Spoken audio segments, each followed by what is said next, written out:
The first thing I remember isn't a birthday or a holiday. It's the sound of bone cracking when my brother shoved me down the stairs. I was 8.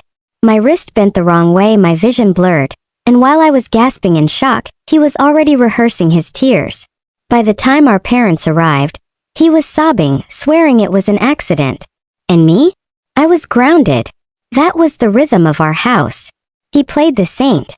I carried the blame that he had the smile, the quick lies, the charm that melted every suspicion. I had the sharp edges, the tension, the label of too much. Too sensitive. Too emotional. Too loud.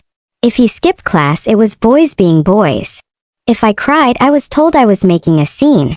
I learned early. My pain wasn't allowed to exist. By 13, silence became my only armor.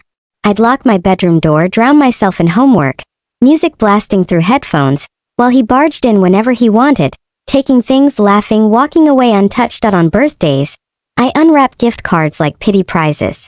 He got parties, noise, the spotlight. And each year I shrank a little smaller until 17 when I packed 2 bags and walked out. No note.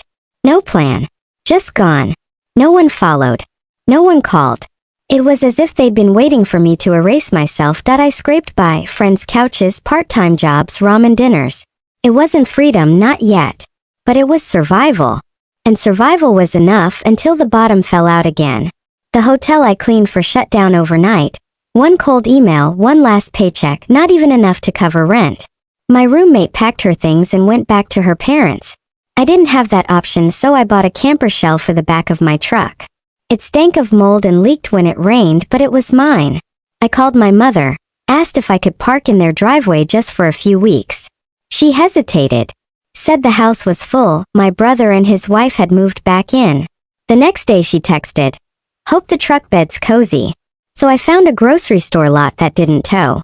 I stretched meals out of a cooler, snuck power from church outlets, showered at a 24-hour gym. It was the lowest I'd ever been, but it also hardened me. I learned to sleep through sirens, to wake without fear. That leaky camper, mocked by them, was the first thing I ever truly owned. Work came through a warehouse job. The manager glanced at the camper on my truck and said nothing. I parked by the fence, invisible. As long as I lifted boxes and showed up early, no one cared where I slept. That routine saved me. Overtime shifts, Sunday mornings, cold nights softened by a space heater. Ron, the manager, let me plug in without asking for anything in return. Little by little I saved. New tires. Insulation. A gym membership just for the showers. And one day, a house listing taped to a break room wall. It wasn't much. Sagging steps, peeling siding. But it had walls and a roof that were mine. I signed the papers, spent every dollar I had, and cried in the parking lot. Not from sadness but relief. My first night I slept on the floor, wrapped in blankets, space heater buzzing, and it was the best sleep of my life. I parked the truck out back, covered the camper with a tarp. A reminder of how far I'd come. On a whim, I posted a photo of the porch light. Captioned it, "Built this life from the back of a truck." A few likes, some old coworker comments. Nothing more. Until 3 weeks later when they showed up. My brother, his wife, my parents. Standing on my porch like they'd been invited. They didn't ask. They just pushed inside, wandering my rooms like tourists. My mother smiled, running her fingers on the wall. "You've got a lot of space for just one person." My father studied the kitchen like he was already rearranging it. When they left, my brother lingered. "We should talk," he said. And the next day he returned, no knock, just walked in. Sat at my table, sipping coffee he didn't offer to share. "This place makes sense for us," he said. "Closer to my work. Good schools. You've got extra rooms. Miri's pregnant again.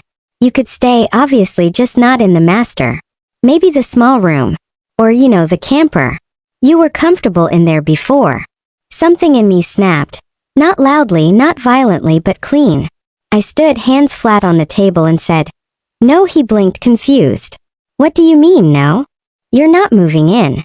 You're not taking what I bled for. You don't get to rewrite this story." He called me unreasonable. And for the first time in my life I wasn't. I reminded him of every silence I'd swallowed. My broken wrist, my stolen college fund. The years they left me behind a warehouse without caring if I survived. His smile faltered. He left without finishing his coffee. But 2 weeks later, I came home and found the locks changed. His truck parked out front. Through the window, his wife was stacking boxes. They weren't moving in, they had moved in. He held up a forged lease with my fake signature scrawled at the bottom. My hand shook, but I filmed everything. The police came. My deed, my text, my Facebook post, all proof. They were dragged out, cursing, humiliated. I locked the door behind them and posted the video. Spread. Family I hadn't heard from in years messaged me. Now it makes sense. I always wondered why you disappeared. My parents showed up soon after. Julian's struggling, my mother said. You've made your point, my father added. For the family, can't you just let it go? I am doing this for the family, I said. The part that never tried to steal from me. They stared at me like strangers. And then one day the whispers started. His wife had been unfaithful. The timelines didn't match. A baby that wasn't his. A test that shattered what was left of his pride. She left. He moved back with my parents, hollow broken. And one evening he came back, not to demand, not to threaten. He stood at the bottom of my steps, voice low. It's not for me, he said. It's for my son. He can't sleep at mom and dad's. Too loud. Too crowded. He needs quiet. I looked past him at the camper under the tarp. The same one that kept me alive when no one else would. I told him he could have it in the yard. Rules. Boundaries. Written down, signed. He agreed that I watched his kids play soccer in the grass, draw chalk flowers on my driveway. And one night, I found him inside the camper, shoulders shaking. I ruined everything, he whispered. I let them ruin you. I didn't touch him. I didn't forgive. I just let him say it. Days passed. My parents came once more. No excuses. Just tired eyes, and for the first time. We were wrong. You didn't deserve it. They didn't ask for anything in return that night. I sat on my porch, the house glowing softly behind me, the camper in the yard, children's laughter still clinging to the grass. Not joy. Not anger. Just stillness. For once, silence wasn't punishment. It was mine. And I'll ask you this, if the people who were supposed to protect you once tried to break you, would you ever open your door again? Or would you, like me, finally learn that sometimes the only way to keep peace is to guard the key to your own home?